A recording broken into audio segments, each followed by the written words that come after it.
은혜를 나누려고 합니다.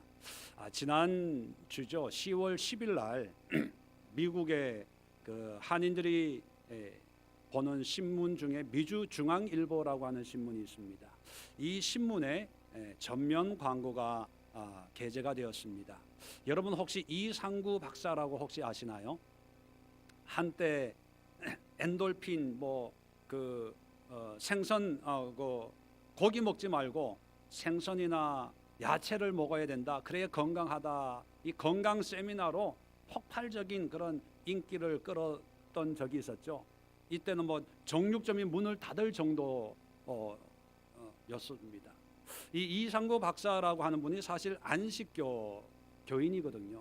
그리고 이분 목사입니다. 안식교 목사님인데 이 안식교 목사님으로서 아주 대중적인 인기를 끌었던 분이 이상구 박사예요. 건강 세미나로. 그래서 그 세미나 내용이 성경에서 얘기하고 있는 구약 시대에 먹어야 되고 먹어서는 안 되고 하는 이런 것들을 가지고 이제 의학적으로 또 세미나를 열어서 많은 사람들의 어떤 그런 치유도 일어나고 그래서 안식교 목사 중에 가장 유명한 분 중에 하나가 대중적으로 이상구 박사 이렇게 이야기를 하죠.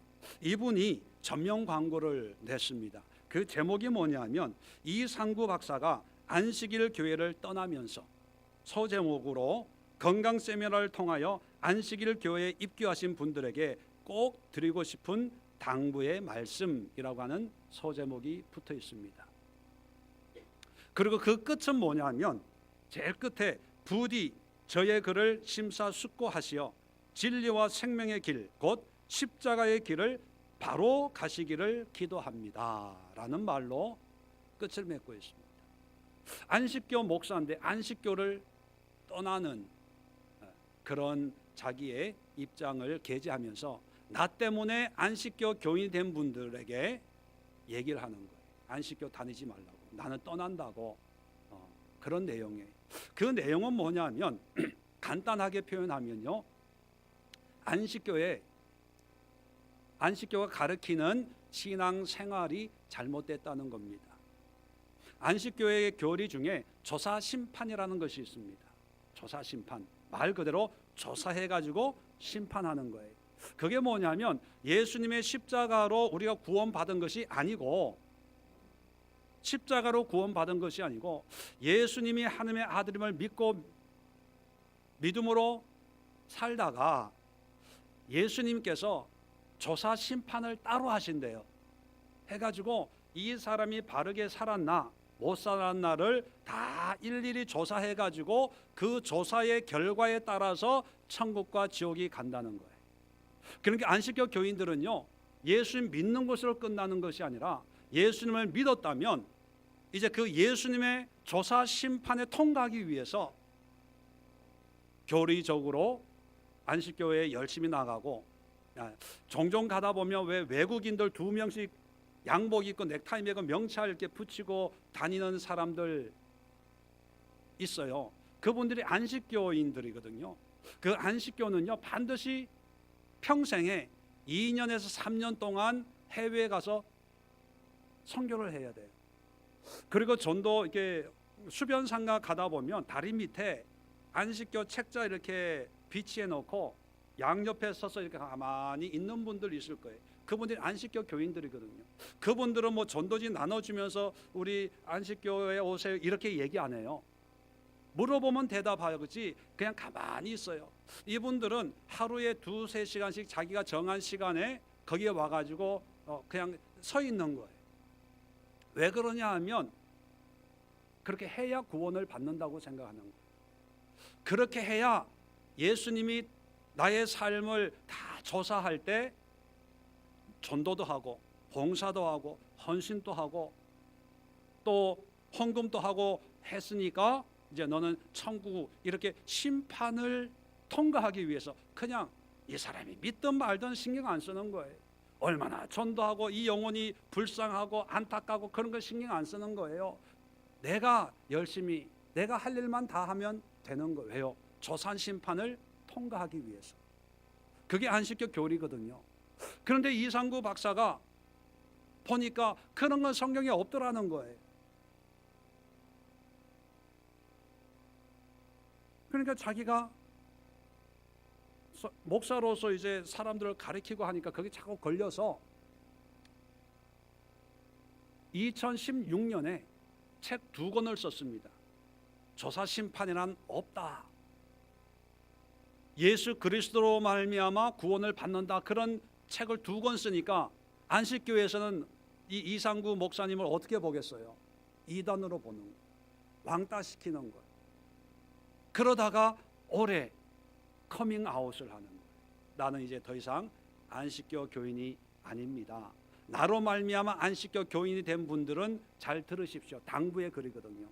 안식교의 교리가 잘못됐다는 것을 자기가 밝히는 겁니다.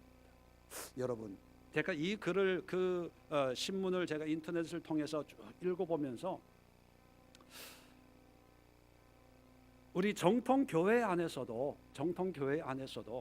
자, 예수님을 믿고 십자가의 대속의 은혜로 구원을 우리는 받아요. 믿음으로. 하나님의 은혜지요. 자, 구원받은 성도들은 그 순간 딱 천국 가면 괜찮은데 하루하루 살아야 되잖아요. 삶이 남아있는 거예요. 죽을 때까지. 그러면 이 예수를 믿고 주님 앞에 서는 그날까지 이 삶을 우리는 어떻게 살아야 되는가? 이상구 목사님이 얘기가 뭐냐면, 조사심판이 있기 때문에 그 안식교 교인들은 신앙생활이 기쁘고 즐거움이 아니라 책임감, 의무감, 부담감으로 신앙생활을 한다는 거예요. 근데 성경을 보면 성령으로 말미암아 기뻐하고 성령의 열매가 있고 감사가 있고 감격이 있고 감동이 있는데, 교인들 보니까 그게 없다는 거예요. 너 전도해서 안 했어, 너 봉사해서 못했는데, 뭐 이런 게 부담이 드는 거예요. 조사심판 때문에. 근데 그게 아니라는 거예요. 우리 정통 교인들에게도 혹시 예수 그리스도를 믿고 나 구원에서 떨어지면 어떡하지? 라는 그런 두려움이나 염려, 또 반대로 예수님을 믿으니까 이제는 그냥 아무렇게나 살아도 돼, 편하게 살아도 괜찮아 라고 하는 그런 상반된 모습, 이 양극단의 이런 신앙생활의 모습을 생각하면서 어떻게 살아야 될까? 여러분 고민 안 해보셨어요? 과연 교회만 왔다 갔다 하는 이것으로 끝나는 것인가? 믿습니까? 믿습니다. 아멘. 어떤 구원의 확신 하나만 붙들고 살아가야 될 것인가? 아니면 반대로 막 봉사하고 헌금하고 11조하고 전도하고 이거 안 하면 마치 하나님이 심판할 것처럼, 지옥 보낼 것처럼 두려움 때문에 목사님 말씀에 순종 안 하면 하나님 말씀에 순종 안 한 것처럼 막 느껴져 가지고 이거 하나님이 또 뭐 안 좋은 일 생기는 게 아닌가, 집에 또 안 좋은 일 생기면 혹시 이거 내가 죄를 져 가지고 하나님이 심판한 게 아닌가, 막 이런 속된 말로 마음이 쫄깃쫄깃한 그런 마음으로 살아가는 그런 모습은 아닐까요? 오늘 믿음으로 산다는 것은 어떤 의미인가를 오늘은 에녹을 통해서 한번 생각해 보려고 합니다. 오늘 에녹을 보면 5절에 믿음으로 에녹은 죽음을 보지 않고 옮겨졌다. 자, 성경에 보면 죽음을 경험하지 않은 사람이 2사람이 있습니다. 누굽니까? 에녹과 엘리야. 예수님도 죽음은 경험하셨어요, 십자가에. 그런데 예수님도 경험한 그 죽음을 경험하지 않은 사람 중에 한 사람이 에녹이라는 거예요. 그러니까 특별한 은혜를 누린 사람이에요. 왜 그런 은혜를 누렸을까? 성경 우리에게 자세하게 말씀 안 해줍니다. 단지 하나, 에녹의 은혜는 하나님을 기쁘시게 하는 자라는 증거를 받았다는 거예요. 어떻게? 믿음으로. 그게 5절의 내용입니다. 하나님을 기쁘시게 하는 믿음의 소유자가 에녹이었다는 거예요. 그 증거가 뭐냐? 죽음을 경험하지 않고 들림 받은 거예요. 그러면 에녹의 믿음은 어떤 믿음일까? 그 믿음을 소개하는 것이 6절이에요. 하나님을 믿음이 없이는 하나님을 기쁘시게 하지 못한다. 그러니까 하나님을 기쁘시게 하는 것은 뭐다? 믿음이에요. 그러면 어떤 믿음이냐?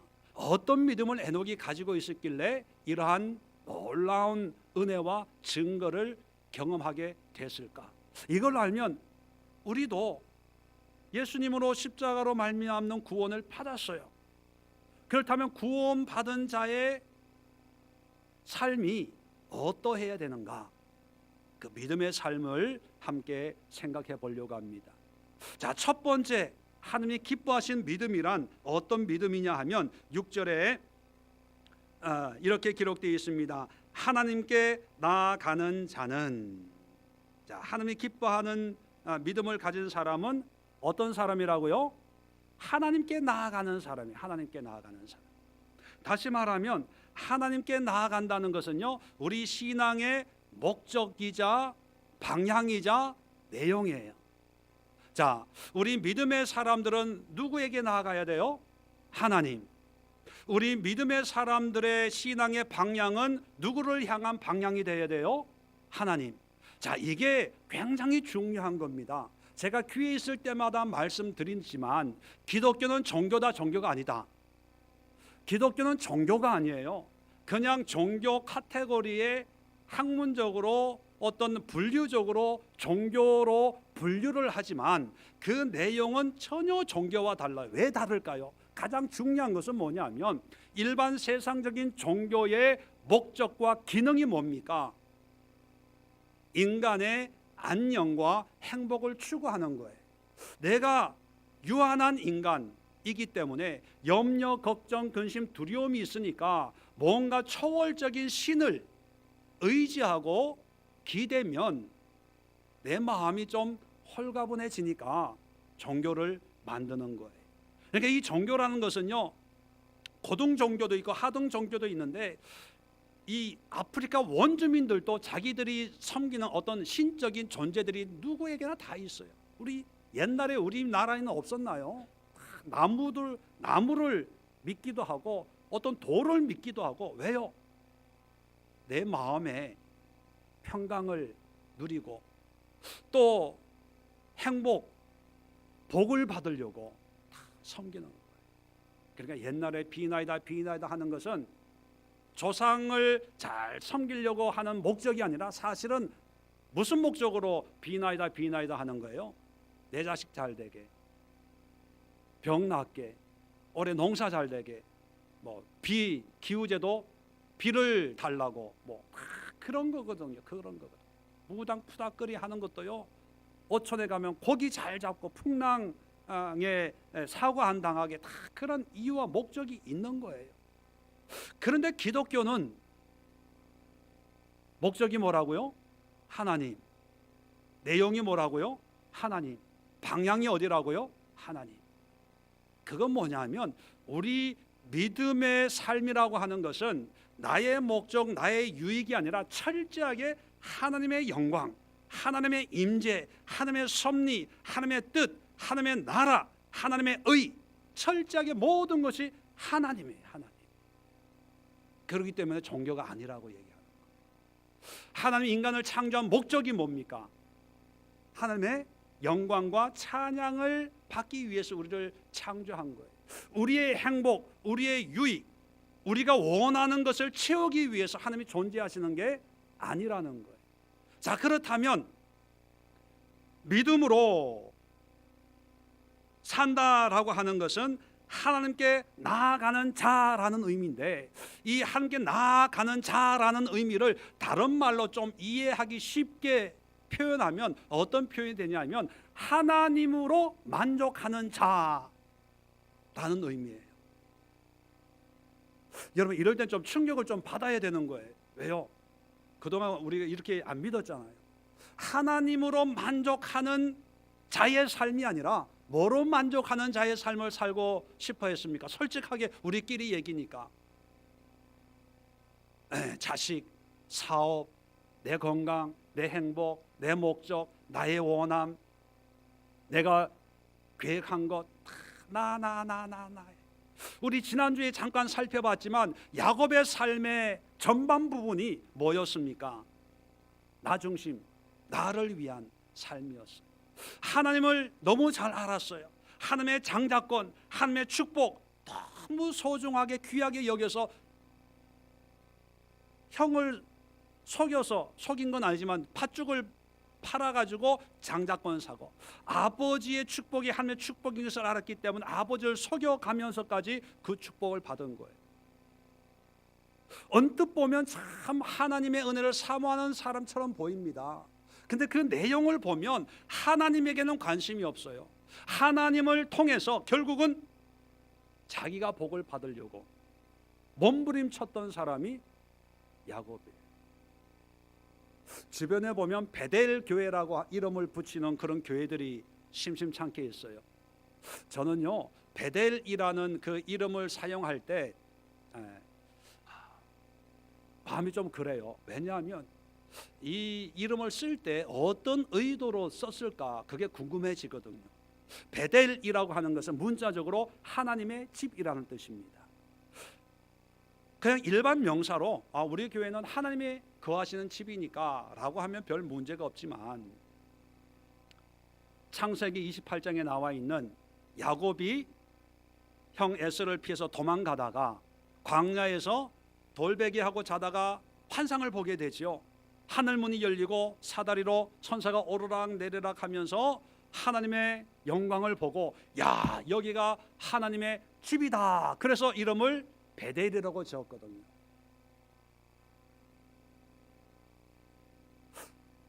그런데 중요한 것은 이름은 참 은혜롭고 좋습니다. 근데 베델이라고 지어놓고 야곱이 서원을 해요. 서원을 하는데 이곳을 하나님의 집으로 섬기겠습니다. 제단을 쌓겠습니다. 11조를 드리겠습니다. 라는 서원을 하는데 그 서원은 조건적인 서원이에요. 편안하게 집에 돌아오게 한다면, 안전하게 돌아오게 한다면 내가 이렇게 하겠습니다. 서원하는 거예요. 자, 그럴 때 기름을 붓고 제단을 쌓고 11조 드리고 뭐 하나님의 집을 짓겠습니다 하는 이런 고백, 서원이 여러분 보시기에는 하나님이 기뻐하시겠습니까? 아니면 하나님의 기쁨과 상관이 없는 그런 고백이겠어요? 네. 왜요? 왜 상관이 없습니까? 네.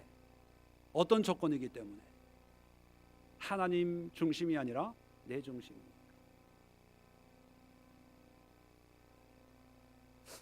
그런 의미에서 야곱이 하나님 앞에 서원하고 야곱이 그런 은혜를 누렸기 때문에 우리도 교인들이 그런 은혜를 누리도록 하기 위해서 교회 이름을 베델이라 했다 그러면 저는 그 교회는 좀 문제가 있다고 봅니다. 왜요? 그런 의미의 베델은 하나님이 기뻐하지 않아요. 기뻐하지 않습니다. 우리 지난주에 살펴본 것처럼 그랬던 야곱이 약복강에서 하나님을 만납니다. 하나님을 만나서 이름이 바뀌어집니다. 이스라엘.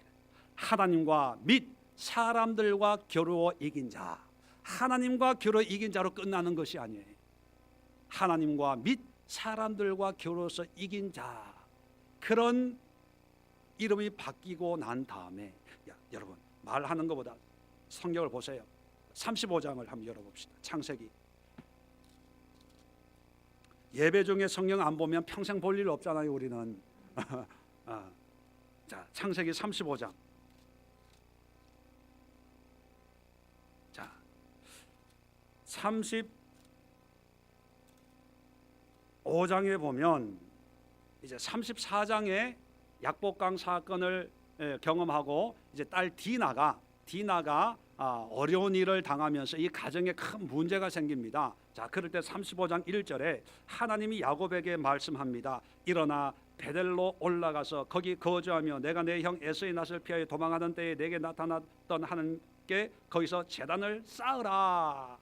아니 20년 전에 도망가면서 서원을 했는데 이제 형하고 아무 문제 없이 안전하게 고향으로 돌아왔잖아요. 그런데 베델로 갈 생각을 안 하는 거예요. 서원한 대로 행할 생각을 안 하는 거예요. 그러니까 어떤 문제를 통해서 하나님이 끌고 가는 거예요. 베델로 끌고 가서 거기서 제단을 쌓아라 그렇게 얘기합니다. 그랬더니만 3절에 야곱이 가족들에게 우리가 일어나 베델로 올라가자 그러면서 모든 우상과 귀고리 이런 것들을 세겜나무 아래 다 묶고 베델로 올라갑니다. 7절에 보세요. 그가 거기서 제단을 쌓고 그곳을 엘베델이라 불렀으니 이는 그의 형의 낯을 피할 때에 하나님이 거기서 그에게 나타나셨음이더라. 자, 베델로 올라갔는데 그러면 베델에서 예배 드렸다 이걸로 끝나면 되는데 야곱은 또 엘베델이라고 불렀대. 엘베델. 엘베델, 엘이라고 하는 것은 무슨 뜻이라고요? 하나님이라는 뜻이에요. 문자적으로는 베델의 하나님이에요. 이 베델은 20년 전에 지었던 그 베델. 그 베델의 의미가 뭐라고요? 하나님의 집이에요. 그 하나님의 집이라고 베델이라고 이름 붙인 이유가 뭡니까? 하나님께 영광이에요? 자기의 안전이에요? 나의 안전이었거든요. 나의 축복이었는데 20년 후에 그 자리에 돌아가면서 약복강에서 하나님을 만나고 돌아갔더니만 장소는 똑같은데 이름은 달라졌어요. 의미가 달라졌다는 거예요. 어떤 의미로 달라졌다고요? 엘이 앞뒤로 생긴 거예요. 다시 말하면 하나님의 베델. 내가 축복받는 베델이 아니라 하나님의 영광받는 베델로 달라졌다는 거예요. 엘 베델. 하나님의 베델이라는 거예요. 나의 축복, 나의 안전, 나의 원함을 이루는 하나님의 집이 아니라 하나님의 영광을 이루는 하나님의 집이라는 거예요. 하나님이 작정하신 것은 반드시 하나님이 하시는 그런 베델. 의미가 달라진 거예요. 똑같은 장소지만 느낌이 달라진 거예요. 여러분 20년 전에는 자기가 전부였어요. 나만 축복받으면 나만 안전하면 그랬던 사람이 하나님을 만나고 난 뒤에 모든 것이 하나님 중심으로 바뀌어진 거예요. 자, 그러면서 9절부터 다시 베델에 대해서 또 소개를 해줘요. 요약을 하면서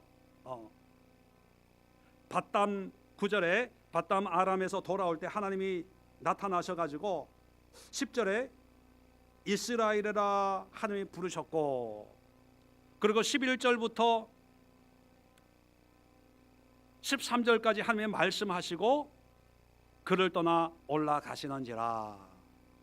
그리고 14절에 기름을 붓고 15절에 자기와 말씀하시는 곳의 이름을 베델이라 불렀더라.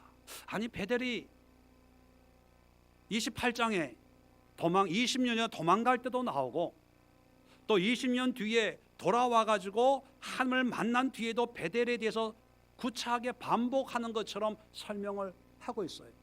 자, 그렇다면 우리가 본받고 우리가 사모해야 될 베델의 의미는 20년 전의 베델이에요? 아니면 20년 뒤에 하나님을 만나고 난 뒤에 다시 방문했던 엘 베델의 베델이 우리에게 의미가 있습니까? 그래서 엘 베델의 의미, 그 엘 베델에서 가장 중요한 게 뭐예요? 하나님. 어떤 분들은요, 창세기 28장에 나와 있는 20년 전에 야곱이 서원했던 그 베델을 강조하면서, 여러분 하나님의 집이기 때문에 여기서 예배 드려야 됩니다.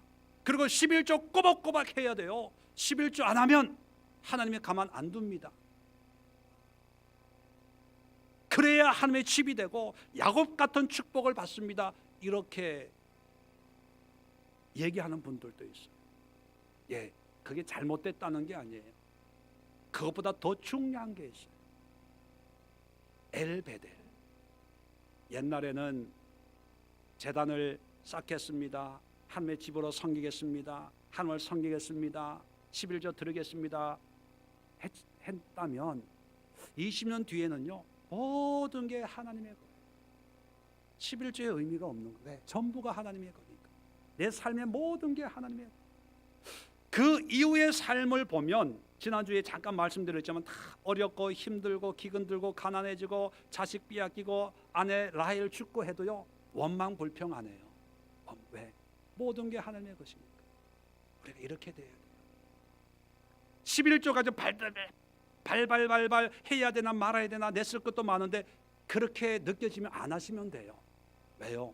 아직 하나님이 거기에 임하지 않으셨고 하나님께 나아갈 마음이 없는 거예요. 그런 마음으로 11조 하면 돈만 버리는 거예요. 11조 절대로 하지 마세요. 11조가 중요한 게 아니라 하나님이 중요한 거예요.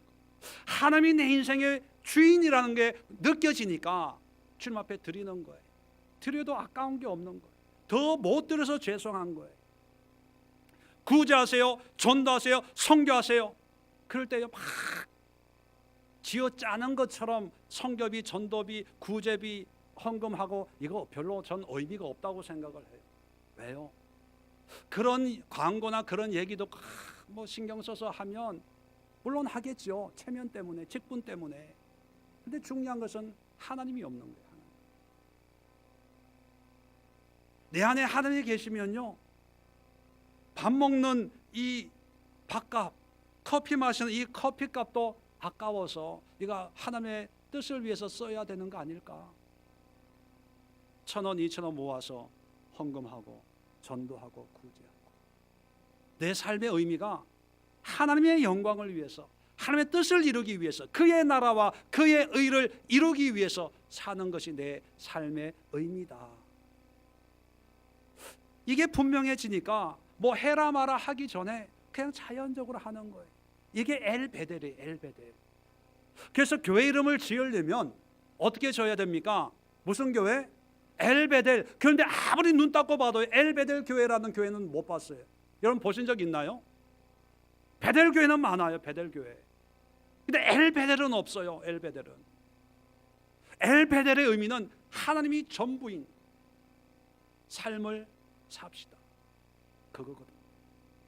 믿음이란 뭡니까? 하나님으로 만족하고 하나님을 위해서 하나님의 영광을 위해서 살아가는 그런 삶이에요. 교회가 존재하는 이유도 이 교회 안에서의 구원받는 것이 아니라 이 교회를 통해서 하나님이 전부인 삶을 살 수 있도록 기도하고 말씀 보고 훈련하고 연단받아서 하나님의 뜻을 이루는 하나님의 도구입니다. 이 교회가 영원하다고 생각하지 마세요. 영원한 것은 오직 하나님 예수 그리스도 한 분밖에 영원한 게 없어요.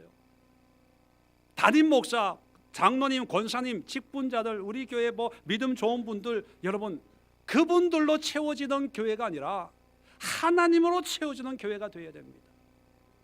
이를 위해서 기도해야 되고 이를 위해서 헌신해야 되고 이를 위해서 내가 먼저 나 한 사람 한 사람이 하나님으로 채워지고 하나님으로 만족하고 하나님의 영광을 위해서 헌신하고 순종하는 그런 삶이 될 때 그것이 믿음으로 사는 것이라는 것입니다. 두 번째, 믿음으로 산다는 것은 오늘 성경이 계속해서 우리에게 이렇게 얘기합니다. 자, 하나님께 나아가는 자는 반드시예요. 반드시라는 것은 필연적으로 누구나의 의미입니다. 자, 첫 번째, 그가 계신 것. 누가 계신 거요? 하나님이 계신 거예요. 자, 그러면 이 하나님이 계신 것이라는 의미는 하나님의 존재를 인정하는 걸 의미할까요? 하나님이 계시냐 안 계시냐 이걸 의미하는 걸까요? 그 아니면 뭘? 그가 계신 것은 무슨 의미일까요? 보세요. 잘 한번 생각해 보세요. 하나님의 존재, 어떤 사람 하나님이라는 게 어디 있어? 신이 어디 있어? 이렇게 얘기하는 사람들이 있을 때 아니야, 하나님은 계속 하나님의 존재를 의미한다면 하나님께 나아가는 자라는 말과 충돌해요. 왜? 하나님께 나아간다는 의미 자체가 뭐예요? 하나님의 계심을 인정하니까 하나님을 찾는 거예요. 하나님께 나아가는 거예요. 그러니까 하나님이 있다는 걸 믿기 때문에 하나님께 나아가는데 그 믿고 나가는 사람한테 하나님이 계신 것을 믿어라. 이거는 말이 안 되는 거예요. 그럼 그가 계신 것이라고 하는 의미는 뭘까? 바로 그거예요. 하나님은 존재하세요. 무소부재하게 존재하는 하나님인데, 이런 하나님을 믿고 하나님을 만족하는 삶을 살고자 하나님께 나아가는 자는 그가 계신 것이라고 하는 것은요, 내가 있는 곳에 누구도 있다, 하나님도 있다. 지금 여기 나만 있는 게 아니라 하나님도 나와 함께 계심을 믿는 사람이에요. 그럼 여러분 속에 또 여러분 옆에 누가 계세요? 네, 인사하세요. 하나님과 옆에 계신 하나님과 인사하십시오. 어떤 분들은 아마 초면일지도 몰라요. 믿음으로 산다는 것은요, 하나님이 계신 것을 믿는 거예요. 근데 그 계신 곳이라는 것이 어디냐 하면 내가 있는 곳, 내가 거하는 지금, 내가 있는 곳이면 어디든지 하나님도 계심을 믿는 게 그게 믿음이에요. 어떤 분들은요, 하나님은 교회에 있는 줄 알아. 하나님 만나러는 어디 가요? 교회에 와요. 반대로 하나님은 교회에 있기 때문에 내가 직장 가면 하나님이 없다고 생각해서 지 마음대로 살아. 하고 싶은 거 다 하고 살고요, 죄 지을 거 다 짓고, 그래서 하나님 앞에 미안하니까 미안하다고 회개하러 어디로 가요? 교회 와요. 그래서 주일 예배는 안 빠지고 드리는 거예요. 왜요? 지은 죄가 많아서. 무슨 일이 있어 주일 성수를 하고. 여러분, 하나님은 온 땅에 계세요. 온 땅. 그걸 여러분 느끼세요? 느끼면 그렇게 살 수 없죠. 느낀다면. 담임 목사가 옆에 있어도 그렇게 안 살잖아요. 목사님이 있는데, 그죠? 안녕하세요, 감사합니다. 근데 너가 보는 사람이 없으면, 야, 뭐야 이거? 이게 다 나오잖아요. 믿음이란 뭐냐 하면, 아무 보는 사람이 없어도 하나님은 나와 함께 하신다, 이걸 믿고 하나님의 임재 가운데, 하나님의 존엄 가운데 살아가는 거예요. 코람 데오라는 말이 있죠. 하나님 앞에서. 이런 하나님을 우리가 함께 살아가는데, 그 다음 절에 보면, 계속해서 보면, 자, 그가 계신 것으로 만족하는 것이 아니라 또한 그가 자기를 찾는 자들에게 상 주시는 이심을 믿어야 할지니라. 자, 계신 것은 아는데 그냥 계시다고 그냥 믿습니다 하는 것으로 끝나는 게 아니라 또한이에요. 연결되는 거예요. 또 어떻게 해야 된다고요? 상 주기 전에 그 앞에 중요한 게 있어요. 찾아야. 하나님 우리와 함께 하심을 믿습니까? 그러면 머리로 알고 아멘하고 끝나는 게 아니라 함께하는 하나님을 내가 찾는 거예요. 계심을 믿는 것은 어떻게 보면은 머리로 지식으로 알 수 있어요. 인정할 수 있고 동의할 수 있고, 그냥 믿어요. 믿습니까? 믿습니다. 그게 아니라 신앙생활은 실제적인 거거든요. 믿는다면 하나님을 찾아내야 돼. 경험해야 된다는 거예요. 구체적으로 막연하게 하나님이 계셔 동행해, 이게 아니라 그렇다면 내가 찾아내야죠.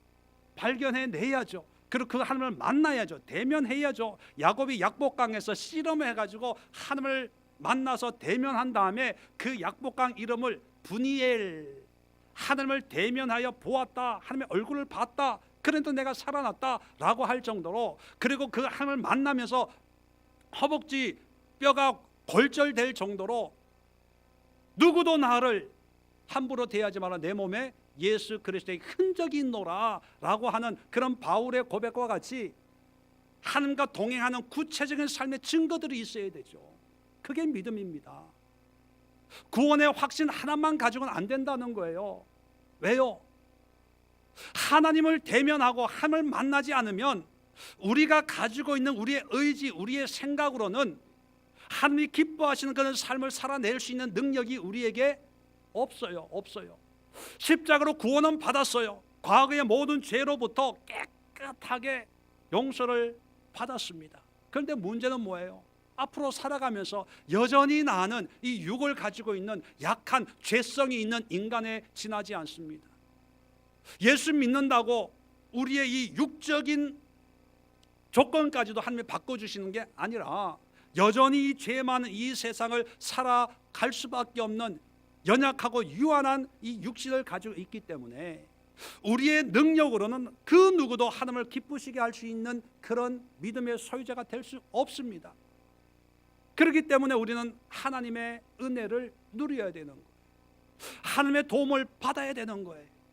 하나님과 씨름해가지고 하나님과 동행하는 삶을 통해서 하나님의 자비와 긍휼이 때마다 시간마다 끊임없이 우리에게 부어져야 하나님의 때, 하나님의 시간까지 이 땅에서 그 겨자씨 같은 믿음을 가지고 살아갈 수 있는 연약한 인생이기 때문에 하나님을 만나야 된다는 거예요. 만나야 돼요. 에녹은 그의 삶을 통해서 하나님을 기쁘시게 하는 믿음의 삶을 어떻게 살았을까? 예배 드릴 때만이 아니라 모든 삶에 24시간 365일 하나님과 함께하는 그런 삶을 살았어요. 이건 제 얘기가 아니라 성경의 얘기입니다. 창세기 5장을 한번 열어보십시오.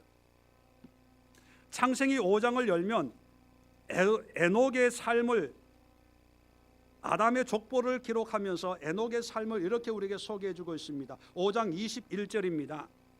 창세기 5장 21절, 에녹은 65세에 무두셀라를 낳았고 무두셀라를 낳은 후 300년을 하나님과 동행하며 자녀들을 낳았으며 그는 365세를 살았더라. 에녹이 하나님과 동행하더니 하나님이 그를 데려가심으로 세상에 있지 아니하였더라. 자, 하나님이 그를 데려가심으로 세상에 있지 아니했다. 이것을 히브리 기자는 죽음을 보지 않고 하나님이 옮겼다, 이렇게 표현을 했던 것이죠. 자, 그런데 이 에녹의 삶을 얘기하면서 중요한 단어 두 개를 반복하고 있어요. 그 단어가 뭡니까? 22절에 하나님과 동행, 그리고 24절에 하나님과 동행하더니. 에녹의 삶을요, 그가 어떻게 사는지 몰라요. 그런데 성경은 그의 삶을 한 단어로 요약을 했는데 그게 뭐냐면 하나님과 동행. 자, 동행이라고 하는 것은 어떤 의미입니까? 어디에 가든지 함께하는 거, 함께하는 거. 예배 드릴 때만 함께하는 게 아니고, 기도원 갔을 때만 함께하는 게 아니고, 내가 은혜 받을 때만 함께하는 것이 아니라 밥 먹을 때나 화났을 때나 화장실 갈 때나 뭐 설거지할 때나 차 운전할 때나 항상 동행. 그게 에녹의 삶이에요. 그 삶을 히브리 기자는 풀어가지고 그가 계신 것과 그를 찾는 자, 이것이 믿음이라는 거예요. 어떤 분들은요, 하나님의 임재는 특별한 장소에 있다고 생각을 하고, 그렇기 때문에 지금 자기는 그냥 나 혼자라고 생각하는 거예요. 그러니까 하고 싶은 걸 다 하는 거죠. 그러고 나서 이제 하나님 앞에 회개하고 또 하나님을 예배하고, 안녕히 계십시오, 일주일 뒤에 다시 뵙겠습니다, 인사하고 갔다가 와가지고 하나님 한 주일 동안 잘 지내셨나요? 반갑습니다. 별거 없었죠? 저도 하나님의 은혜 가운데 한 주간 잘 지내다가 왔습니다. 뭐 이런 마음으로 신앙생활을 한다는 거죠. 그것은 하나님과 동행입니까? 아닙니까? 아니에요. 그러면 그런 삶은 하나님을 기쁘시게 하는 삶이에요? 아니에요? 아니에요. 하나님을 기쁘시게 하는 삶이 아니라는 얘기는 하나님이 기뻐하는 믿음이 아니라는 거예요. 그런 신앙생활은 엄격하게 얘기하면 믿음 생활이 아닙니다. 믿음 생활은 하나님과 동행하는 거예요. 내가 하나님과 동행하고 있나 안 있나를 점검할 수 있는 4가지 질문을 한번 드릴 테니까 한번 여러분 스스로 대답 한번 해보세요. 왜? 대답이 뻔할 것 같아서. 첫 번째, 평소에 여러분의 모습을 한번 생각하시면서 평소에 무엇을 위해 물질을 사용하는가? 평소에 여러분들이 물질을 사용하는 것이 누구를 위해서 많이 사용하는가? 하나님이냐 아니면 내 자신이냐? 한번 생각해 보세요. 두 번째는 여러분이 가장 힘들 때 누구로부터 위로를 받나? 하나님이냐 아니면 친구냐, 동창이냐, 아니면 쇼핑이냐? 여러분 힘들 때 가장 위로받는 게 뭐예요? 남편이에요? 세 번째는 여러분 평소에 어떤 때 가장 신이 날까? 가장 기쁠 때, 선물 받을 때, 살 빠졌을 때, 옷 살 때, 한번 생각해 보세요. 네 번째, 평소 사람들과의 대화의 주제는 뭔가? 대화 주제. 여러분, 뭐 간단하게 4가지 질문을 드렸는데 그 질문의 대답이 하나님에 관한 것, 하나님의 뜻, 하나님의 나라, 하나님의 은혜 얘기 아니면 죄송하지만 우리의 관심은 다른 데 있는 거예요. 하나님과 동행한다는 것은요, 우리 힘들 때 하나님의 위로를 받고, 하나님과 동행이라고 하는 것은 우리의 모든 것을 하나님을 위해서 사용되어지는 수단과 도구가 되어지기를 원하고, 가장 기쁠 때 하나님이 나에게 위로하시고, 사랑하는 딸아, 사랑하는 아들아, 내가 너와 함께하고 있잖아. 뭐 그렇게 힘들어해? 괜찮아. 내가 도와줄게. 그 말 한마디, 하나님의 음성 한마디. 답답해서 성경책을 그냥 눈 감고 폈는데 그 말씀 한 구절 한 구절이 마침 나를 위해서 하나님이 쓰여 말씀하고 있는 것처럼 그런 감격과 감동 가운데 하나님, 돈은 잃어버려도 건강을 잃어버려도 하나님이 계시니까 기쁘네요. 감사하네요. 이게 웬 은혜입니까? 웬 축복입니까? 하나님 없이는, 남편 없이는 살아도 하나님 없이는 못 살아요. 뭐 이렇게 돼야 되는 거예요. 친구들 만날 때 내가 만난 하나님, 내가 동행하는 하나님, 이런 하나님. 왜냐하면 그런 하나님과 동행하지 않는 삶을 보면 아무리 좋은 옷 입고 좋은 집에 살아도요, 그 영혼이 너무 불쌍한 거예요. 그러니까 어떻게 하든지 이 대화 내용이 하나님으로 바뀌어지지 않을래야 않을 수가 없는 거예요. 그게 동행입니다. 그게 하나님을 찾는 거예요. 그게 하나님의 계심을 믿는 자의 모습이라는 것입니다. 여러분, 하나님을 찾으세요. 여러분 삶 속에 찾아서, 광고 시간을 말씀드렸지만 시내산에 올라가는 게 쉽지가 않아요. 아니, 하나님이 내려오시면 되잖아요.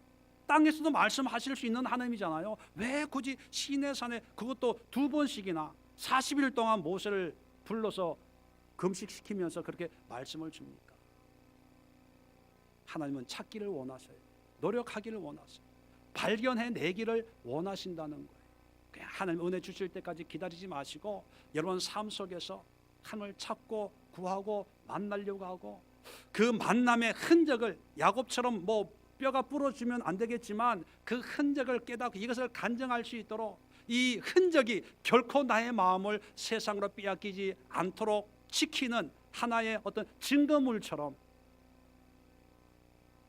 누구에게나 얘기할 수 있는 그런 하나님의 만남의 은혜를 누려야 진정한 믿음의 삶을 살 수가 있다는 것입니다. 세 번째로, 마지막으로 오늘 6절 끝에 상 주시는 이심을 믿어야 한대요. 상 주시는 이심을.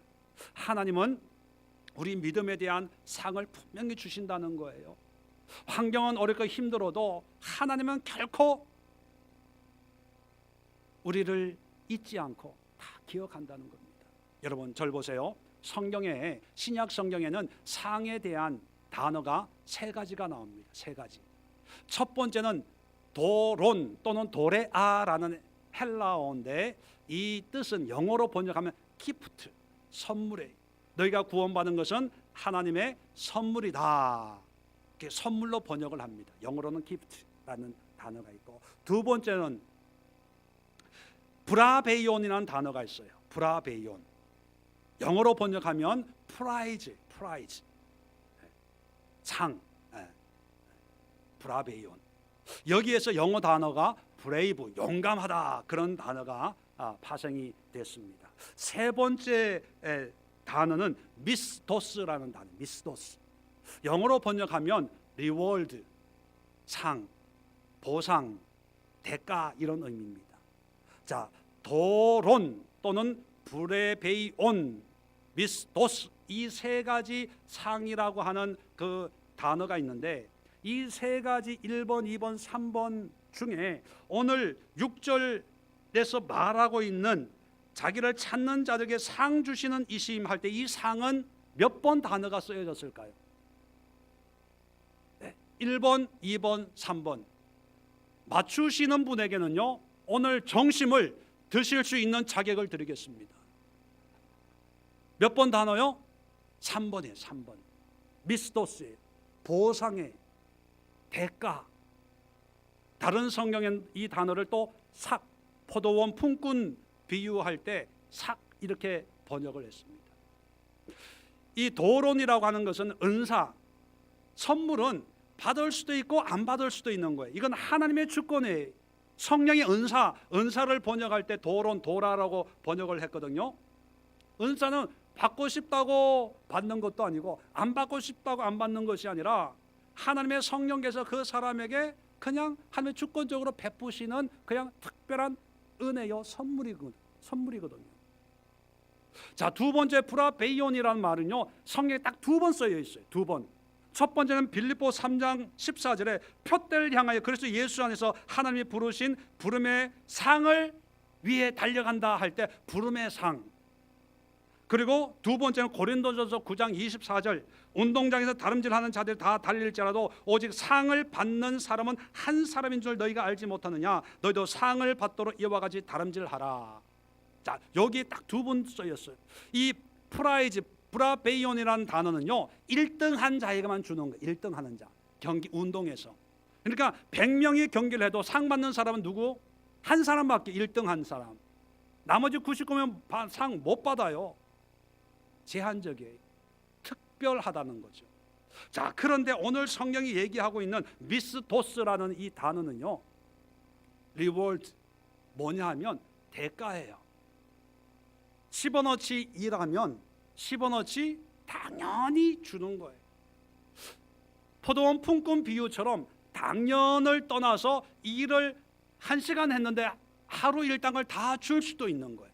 그 대가를. 이 대가라고 하는 것은 한 만큼 누구나 예외 없이 다 받을 수 있는 게 미스도스예요. 그러니까 이 미스도스는 손해볼 게 있어요, 없어요? 없어요. 10시간 하면 10시간, 1시간 하면 1시간, 하여튼 하기만 하면 거기에 대가가 나오는 거예요. 운 좋으면요, 1시간 했는데 하루 일당 다 받을 수가 있는 게 미스도스예요. 자, 그러면 성경에 전체적으로 보면 성경에 상이라고 하는 많은 용어가 있습니다. 여기에 가장 많이 사용되는 상의 단어가 뭘까요? 도론이에요? 브라베이온이에요? 뭐 브라베이온 두 번밖에 안 했다고 얘기를 했으니까 세 번째 미스도스. 거의 대부분이 미스도스예요. 미스도스. 구약도 뭐 헬라어를 쓰지 않기 때문에, 히브리어를 쓰기 때문에 뭐 단어 비교가 안 되겠지만, 구약의 신명기에 나온 축복도 보면 조건적이에요. 조건적. 이러하게 하면 이런 복을 주겠다는 거. 대가의 개념이 있어요. 대가. 그 얘기는 뭐냐면 누구에게나 은사처럼 주는 것도 있지만 누구에게나 또 1등한 사람에게 주는 프라이즈가 있지만 일반적으로는요, 수고한 만큼 하나님은 그것을 다 기억하신다는 거예요. 다 기억하신다. 그걸 성경에 얘기하고 있어요. 마태복음 5장을 한번 찾아보고 마치도록 하겠습니다. 마태복음 5장의 12절 보면, 기뻐하고 즐거워하라, 하늘에서 너희 상이 큼이라. 이 상은 미스도스예요. 다시 말하면 이렇게 심령이 가난하고 애통하고 온유한 이런 삶을 살면 비록 환경적으로는 이룬 게 없고 세상 사람들부터 손가락질 당하고 조롱당하고 너 왜 그렇게 사냐, 예수한테 미쳐가지고 신앙에 미쳐가지고 왜 그렇게 살아 하지만 하나님은 그 수고를 다 기억하신다는 거예요. 결코 상을 잃어버리지 않고 상이 크다는 거예요. 자, 46절도 보십시오. 너희가 너희를 사랑하는 자를 사랑하면 무슨 상이 있으리요? 좋아서 사랑하는 사람보다 사랑할 수 없는 그런 사람을 사랑하면 힘들죠. 내가 손해보는 것 같아. 내가 왜 이 짓을 해야 돼? 내가 왜 저 사람한테 무릎을 꿇고 머리를 숙여야 돼? 내가 뭐가 못나서 그렇게 생각이 들잖아요. 그래도 하나님의 말씀으로 섬기고 사랑하고 이해하고 배려하면 하나님은요, 그걸 다 기억하신다는 거예요. 6장 1절도 보십시오. 사람에게 보이려고 그들 앞에 너희 의를 행하지 않도록 주의하라. 그리야 하지 아니하면 하늘에 계신 너희 아버지께 상을 받지 못하느니라. 보상, 대가가 없다는 거예요. 왜요? 우리가 다 받아 먹었으니까, 우리가 다 챙겼으니까. 11절 마태복음 11장 10장입니다. 죄송합니다. 10장 40절. 자, 41절부터 제가 읽겠습니다. 선지자의 이름으로 선지자를 영접하는 자는 선지자의 상을 받을 것이요, 의인의 이름으로 의인을 영접하는 자는 의인의 상을 받을 것이요, 또 누구든지 제자의 이름으로 이 작은 자 중 하나에게 냉수 한 그릇이라도 주는 자는 내가 진실로 너에게 이르노니 그 사람의 결단코 상을 잃지 아니하리라. 41절 42절에 나오는 상이란 다 미스도스예요. 믿음으로 냉수 한 잔 떠준 것도 사람은 잊어먹을 수 있어요. 냉수 그게 뭐가 그렇게 큰데. 그런데 하나님은요, 다 갚아주세요. 다 갚아주세요. 뭐 더 찾아볼 수는 없는데 요한계시록 제일 끝에 뭘로 끝나는지 아세요? 요한계시록 제일 끝에 22장 12절. 보라, 내가 속히 오리니 내가 줄 상이 내게 있어 각 사람에게 그가 행한 대로 갚아주리라. 행한 대로 미스도스예요. 자, 이 하나님의 상 미스도스를 이해한다면 우리는 세상의 반응보다 하나님의 이 상을 더 믿고 살아가는 상, 하나님의 이 미스도스를 안다면 내 삶의 변화, 금방금방 나타나는 변화가 아니라 장차 하나님이 나의 수고의 대가를 지불할 것을 기대하고 소망하고 설레임으로 살아가는 사람이에요. 하나님의 미스도스를 안다면 하나님 앞에 더 많은 것으로 헌신하는 거예요. 왜? 더 많이 헌신하면 더 큰 대가가 있을 거 아닙니까? 하나님 앞에 더 헌신하고 순종하면 사람들은 몰라줘도 하나님은 더 큰 미스도스, 상을 준비하고 있다는 거예요. 그러니까 그날이 기다려지는 거예요. 그날의 그 기쁨과 감동의 설레임으로 살아가는 거예요. 여러분, 그렇다면 믿음의 삶에는 공짜가 없어요. 공짜가. 믿음의 삶에는 헛된 게 없어요. 믿음의 삶에는 손해나는 게 없어요. 어떤 분들은 하늘나라의 이자는 30배, 60배, 100배라 그러더라고요. 뭐 그런 숫자적인 게 중요한 게 아니라 믿음이란 뭐냐면 세상의 인정, 사람들의 칭찬이 중요한 게 아니라 하나님의 미스도스, 하나님의 상을 더 크게 생각하면서 하나님이 갚아주시겠지, 하나님이 기억하시겠지, 하나님의 때에 하나님께서 하나님의 것으로 갚아주시겠지. 이 땅에서는 주님을 위해서 낮은 자가 되고 좁은 길을 가고 나누는 자가 되고 섬기는 자가 되고 겸손한 자가 되고 다른 사람의 발을 씻는 자가 돼야지. 이게 믿음의 삶이라는 것. 여러분, 믿음으로 산다는 것 좀 이해가 되시나요? 네. 한 주간, 적어도 이 한 주간만큼이라도 한번 믿음으로 한번 살아내 보십시오. 하나님을 전부로 여기십시오. 이런 하나님을 찾아내십시오. 여러분 삶 속에 부엌에서, 직장에서, 일터에서 힘들다 어렵다 하지 말고 찾아내십시오. 퇴근하고 집에 오면 제일 먼저 TV부터 켜지 마시고 9시 뉴스, 8시 뉴스에 하나님이 계신 것이 아니라 그 가정에 하나님이 계심을 믿고, 하나님 퇴근하고 왔습니다. 피곤합니다. 지쳐 있습니다. 이 지친 속에 나와 함께 하신 하나님을 찾기를 원합니다. 발견하기를 원합니다. 하나님 말씀하옵소서. 은혜를 주옵소서. 그 자리에 무릎을 꿇고 그 자리에서 하나님을 찾으십시오. 직장에 출근합니까? 출근하면 그 직장에서 하나님을 찾으십시오. 하나님, 오늘 또 한 주간이 시작이 됐습니다. 일을 시작합니다. 비록 육체적으로 힘들지만 이 힘든 속에 하나님이 함께 계시니 하나님, 이 속에 하나님이 어떤 모습으로, 어떤 모양으로, 어떤 은혜로 임하고 있는지 하나님을 경험하기를 원합니다. 이 직원을 통해서 하나님의 은혜를 경험하게 하시렵니까? 이 일을 통해서 하시렵니까? 사모합니다. 기대가 됩니다. 오늘은 어떻게 하나님이 인도하실지. 그게 신앙생활이에요. 대중가요 틀어놓고 흥얼흥얼하고 누가 그렇다는 얘기는 아니고 그냥 저 혼자 그렇게 그냥 상상을 해보는 거에 또 찔리지 마시고 기도합시다. 좋으신 하나님,